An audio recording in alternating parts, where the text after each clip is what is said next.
شیخ صاحب نے اس کی تعبیر کیا بیان فرمائی؟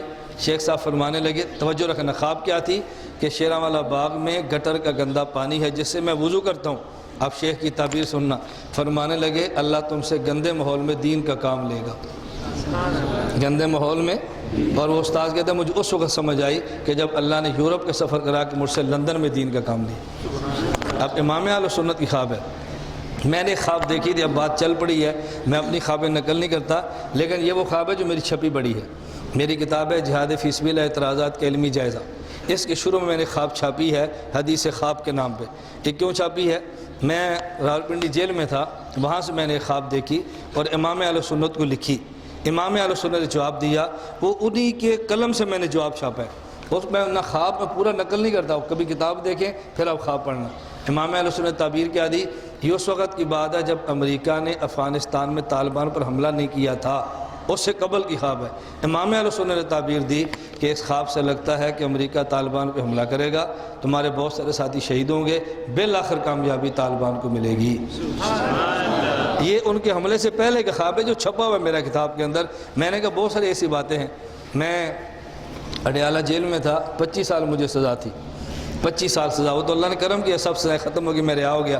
25 سال سزا تھی تو میں نے خواب دیکھی اور میں نے امام اہل سنت شیخ سرفراز صاحب کو خواب لکھی۔ یہ بڑی سننے والی خواب میں پوری نہیں بیان کرتا، میں نے خواب لکھی اور تعبیر شیخ نے بڑی پیاری دی۔ شیخ نے مجھے تعبیر کیا دی، خط آیا تو میں نے خط پڑھا، اپنے پاس رکھ لیا۔ میرے ساتھ جو جیل میں قیدی تھے ساتھی، میں نے ان سے کہا بھی میری رہائی ہو گئی، میری رہائی کی اطلاع آ گئی ہے۔ تو انہوں نے کہا یار تو بہت عجیب آدمی ہے، یعنی ان کا خیال یہ تھا کہ ہائی کورٹ میں اندرون خانہ درخواست دی، ہمیں بتایا نہیں ہے، اچانک آرڈر آئے رہائی کا۔ میں نے کہا نہیں، درخواست نہیں دی، میں نے خواب دی کہ اس کی شیخ نے تعبیر دی ہے۔ وہ خواب میرے پاس ابھی شیخ کے ہاتھوں کی لکھی تعبیر موجود ہے۔ شیخ نے تعبیر کیا دی؟ اللہ تمہارے مال میں اور تمہاری اولاد میں بہت برکت دے گا۔ یہ شیخ سرفراز صاحب نے تعبیر دی۔ میں نے کہا مال میں برکت تو جیل میں رہ کر ہو سکتی ہے، اولاد کے لیے تو مجھے باہر جانا پڑے گا نا۔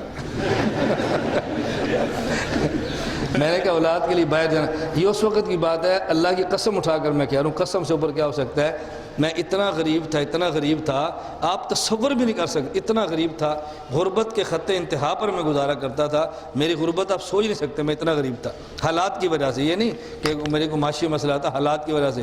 لیکن اب دیکھو 3 بیویاں ہیں اور بچے بھی ہیں اور مال کی کوئی مجھے ٹینشن ہی نہیں ہے۔ اب دیکھیے کہ گاڑی 75-75 لاکھ کی ہے اور چند دنوں کا مسئلہ ہے۔ یہ امام اہل سنت کی دعاؤں کی برکت کا نتیجہ ہے۔ میں جب بھی اس علاقے میں میں یہاں سے آتا ہوں علماء سے مل کر جا رہا ہوں، میں جس علاقے میں جاؤں گا علماء سے ملتا جاؤں گا، دعائیں لیتا جاؤں گا، ملتا جاؤں گا۔ میں یہ بات کیوں سنا رہا ہوں؟ اپنے اکابر کو چھوڑیں نا، اپنے اکابر کے پاؤں پکڑیں، جوتیاں رکھیں۔ میں رائے بھی گیا تو حاج صاحب نے مجھے 2 مرتبہ مارا، کوئی بات ایسے مجھے تھپڑ مارا، تو میں نے بڑے شوق سے کھا لیا۔ تو جو ان کے خدام تھے انہوں نے سمجھا یہ خطیب آدمی ہے کہ ناراض ہوگا۔ میں باہر جب گیا تو پیچھے آئے، کہتے آپ ناراض تو نہیں؟ میں نے کہا نہیں۔ کہتے حاجی صاحب جس سے بہت محبت کرتے ہیں اس کو مارتے ہیں، تو اس سے مارنے کا معنی ہے کہ حاجی صاحب کو تو اس سے بہت پیار ہے۔ میں نے کہا میری تو سعادت ہے، اللہ کی قسم اٹھا کر میں کہہ رہا ہوں، میں قسم سے اول کیا بات حضرات کے بعد پوچھے، میں تو بیان سے پہلے مولانا سے پوچھا تھا مجھے فرما دے کیا بیان کرنا ہے، کوئی خاص بات کے نہیں تو مجھے بتائیں، میں کوئی ایسی بات نہ کہوں جو آپ کے ادارے کی پالیسی خلاف ہو، جمعیت کی پالیسی خلاف ہو، کوئی مسئلہ مجھے فرمائے۔ انہوں نے فرمایا آپ کا اپنا درسہ جو مناسب سمجھے کہہ دے۔ تو جب آدمی کھلا اختیار دے تو پھر آدمی کو پورا فائدہ اٹھانا چاہیے نا اس سے۔